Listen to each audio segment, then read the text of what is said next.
Alright. So I think I may have misjudged this movie off my initial viewing. Okay? So, I don't remember if I actually watched this on TNT when it came out. I think I did. And then I watched it on the DVD. I think I remember in my initial viewing, I think I misjudged this movie because at the beginning of this movie, Flynn has a breakdown. And then by the end, a breakdown because he's had to sacrifice his normal life for the library. So I thought, okay, maybe this is the last one, and he's done. But by the end of the film, he comes back. So, okay, maybe it's not the last one. And then we didn't see another librarian anything for 8 years. So I remember getting pissed, thinking, well, they presented as if it was the last one, but it wasn't. They set up things. They do clear set up some stuff. Like there's some kind of battle between good and evil happening. They never made another movie. There's a series, but no movie. Yeah.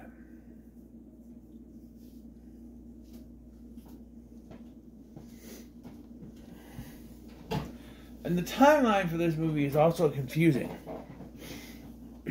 But we start with Flynn on a mission to get this special Ming vase, which he bids £1 million for. Was not in the budget.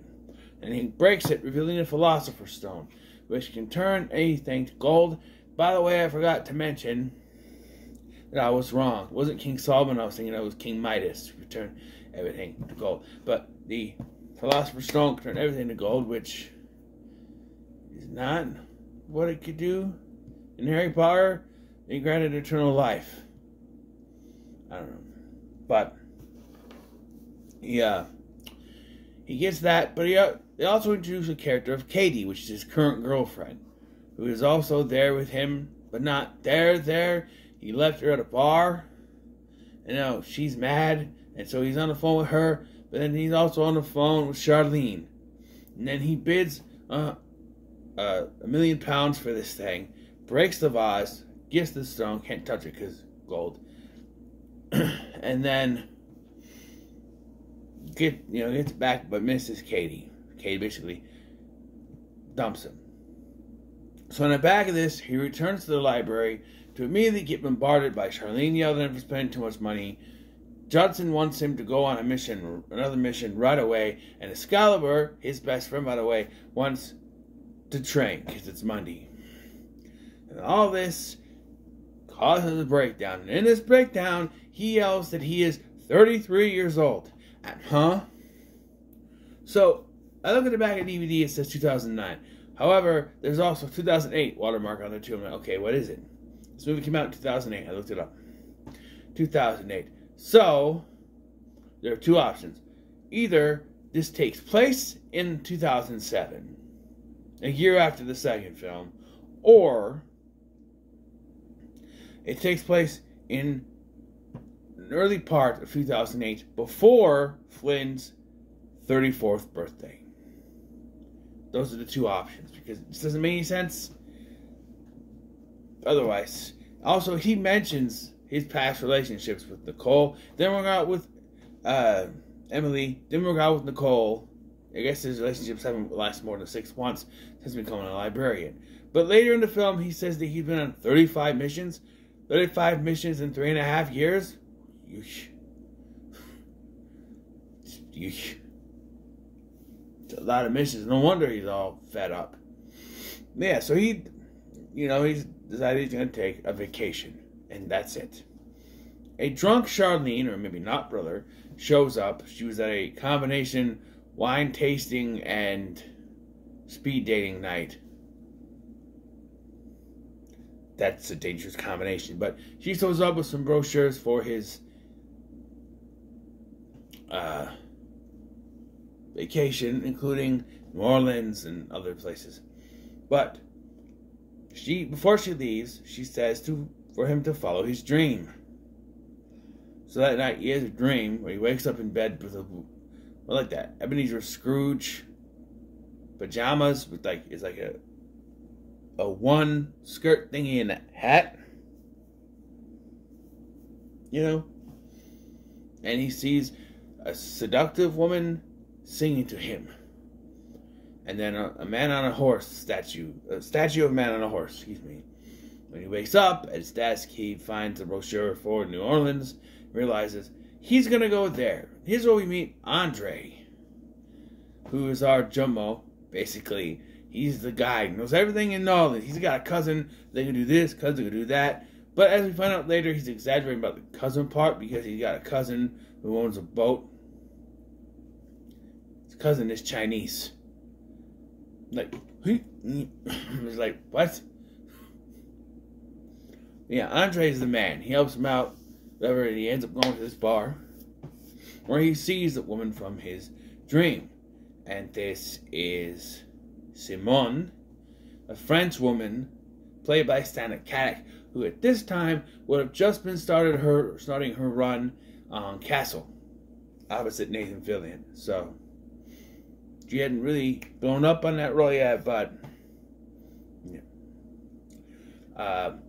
But during this, he finds out that he may have secretly been snuck onto this mission, and it's about finding the Judas Chalice. The chalice made of the pieces of silver that were paid to Judas Iscariot for betraying Jesus Christ.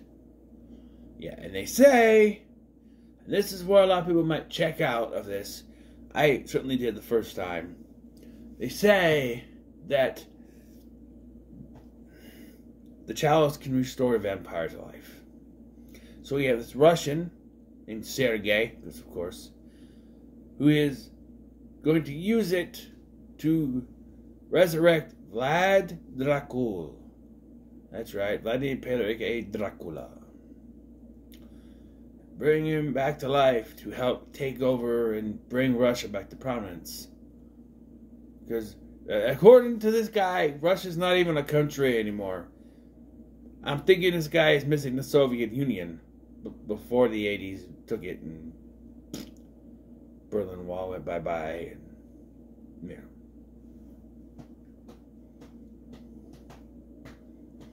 we also meet a professor played by Bruce Davidson, who is using, what are those? Walker thingies to walk because he's old and crippled. That's what we think. We find out Simone is a vampire. When she saves Flynn from these Russian guys, she attacks them, she fights back, and supposedly dies, but no, she's a vampire, so she's not actually dead. Yes, she's a vampire.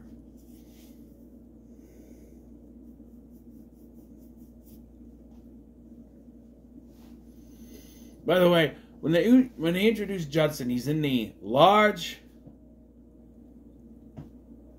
items annex or whatever it's called. He's walking in the Fountain of Youth, and also the Noah's Ark is there. Yeah, large antiquities annex, something like that. Anyway. How big is the library? As big as we need it to be. So, Flynn is now teamed up with Simone, trying to find what's going on. Of course, she can't go into daylight, so he contacts Andre, the man, the myth, the legend, to take a boat to the place where they have to go. And, well, wait. Hold on. No, they get captured again. They get captured. Or he gets captured and he escapes, but is not able to bring the professor with him. So, and that's when she saves him. Okay, got it. So now they go with Andre on this boat with his cousin who's Chinese. He's in the boat, and they say not to disturb them till nightfall, which makes Andre think he's going to get laid, which is not the... No. But they get to where they're going, and they find a chalice, only for, of course, Sergei to catch up with them and find it. At least they explained it this time, that the professor translated it for Sergei. Makes sense. We find out why. So earlier there's a comment that Sergei comments that a lot of his men is kind of disappearing. He doesn't know what's happening to them. They're just gone. Well, we find out why. So earlier in the film, Vlad Dracula's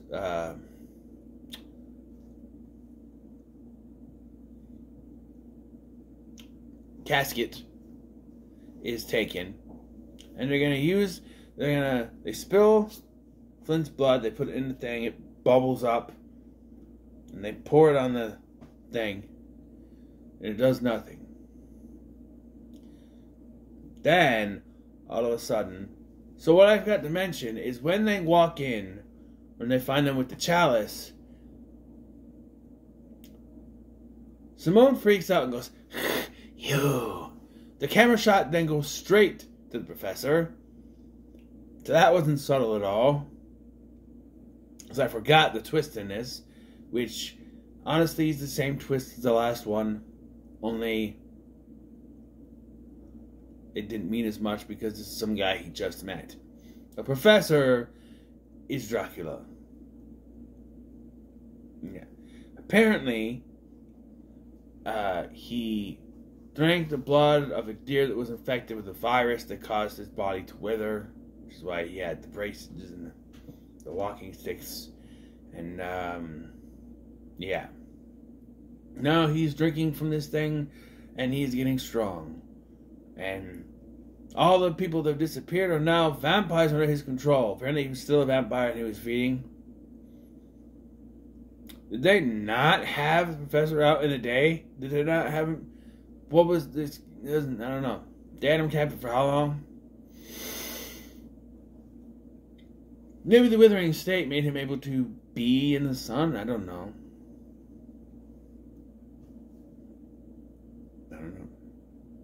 I don't know.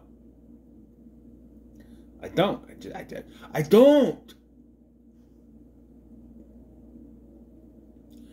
Anyway. So, he tells the vampires to kill them, and it's down to Flynn, Simone, and Ivan, who was part of the Russians. He tells them to go off and find him, get the chalice, and then Sergei turns him into a vampire.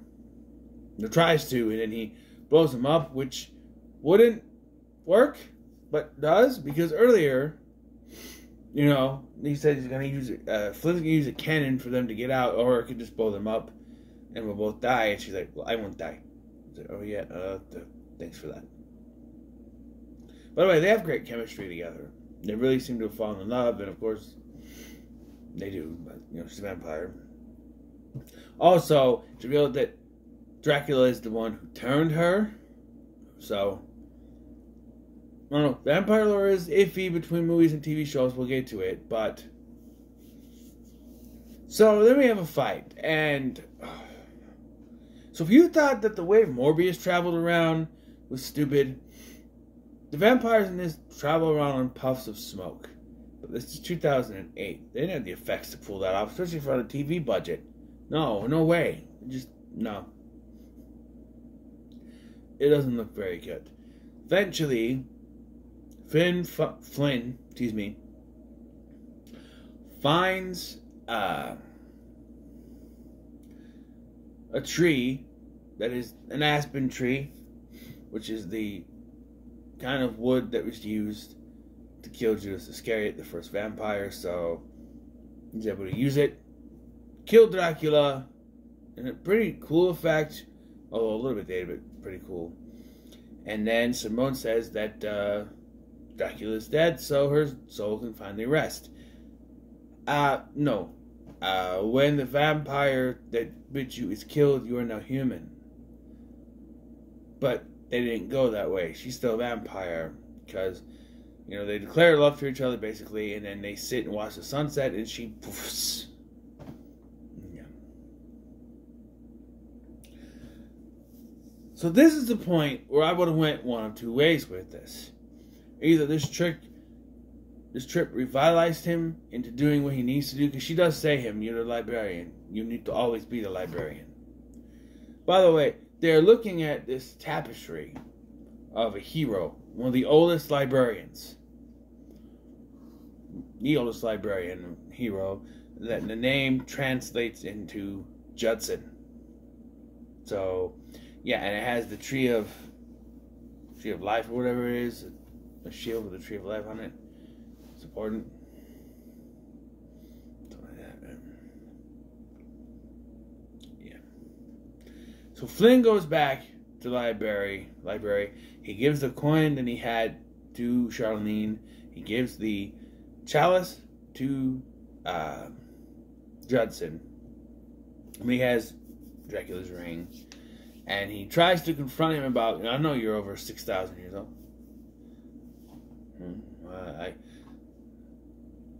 I know that there's a battle of good and evil happening, and evil is winning.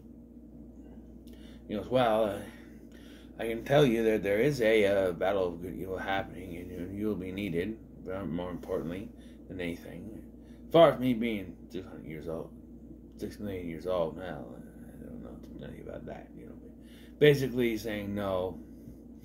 And then as they walk away, we see that they're standing on the tree of life, or whatever it was. By the way, we just saw him go into at the beginning of the movie, he was in the Fountain of Youth. How many times has he gone through that? Now, he aged himself back to being old right away. But you know, hello, the effect would still be there, right? I'm just saying. Now, in my opinion, if they wanted this to be the end, he comes back and, like, broken-hearted about Simone, says, I can't do this anymore. I went on a vacation and you tricked me. You turned it into a mission. I can't do this anymore. I found love, and because of the mission, it was taken from me. I can't have the mission. It keeps taking love away from me. I can't keep doing that. So he retires. He leaves his stuff and he walks away. Maybe there's some sort of a potion thing. You drink this and you'll forget all about the library. You'll never be tempted to come back. You'll never know it existed. But we're gonna miss you though. And he drinks it, and walks onto the steps. He feels a whoosh, sits on the steps. And then Charlene walks out and goes, are you okay? Yeah, I must have gotten lightheaded. What was I doing? I don't know. Were you coming in or going out? I don't know. The only problem would be that his mom knows that he's a librarian. By the way, Lemmy Dukakis is not in this movie. I thought it was because the actress died, but she didn't die until 2021. So I don't know. Maybe they just couldn't get her back. I don't know. But that could have been a way to end it, is like he's moving on with his life, sort of thing. And then you have Judson go, well, it looks like we need a new librarian. And set something else out, you know. You see something go through a mail slot, someone pick up a letter. Don't know who, but the next librarian, right? Saying one door closes, another opens, but instead we get an ending that has Flynn continuing on. And they set up other movies that we don't get because they didn't. 8 years, we didn't have anything, nothing, until the Librarians TV series in 2016. That's it. And I will be talking about those soon. Don't know if I'll start them right away, but soon. Soon. I'm still trying to figure out if I want to tackle them. I don't want to do episode by episode. It just feels like it'll take too long. Like with Smallville, where I'm still kind of trying to figure out when I can start season 4. But I think with these, I think I might be able to do season by season. We shall see. But yeah, I would also say this is pretty good. Not as bad as I thought it was going to be. The vampire thing is where it goes a little... Especially watching the first, you get the vampire thing, and it's like, okay, now we're going way out there. But, having seen the Librarians, it goes even further out there. So, yeah, I guess maybe it's not as out there as I thought. So, yeah, still pretty good. So, what are your thoughts on the Librarian, Curse of the Judas Chalice? Let me know in the comments below. Make sure to like, share, and subscribe. Thank you for watching. I've been Scotty, and I'll see you in the next one.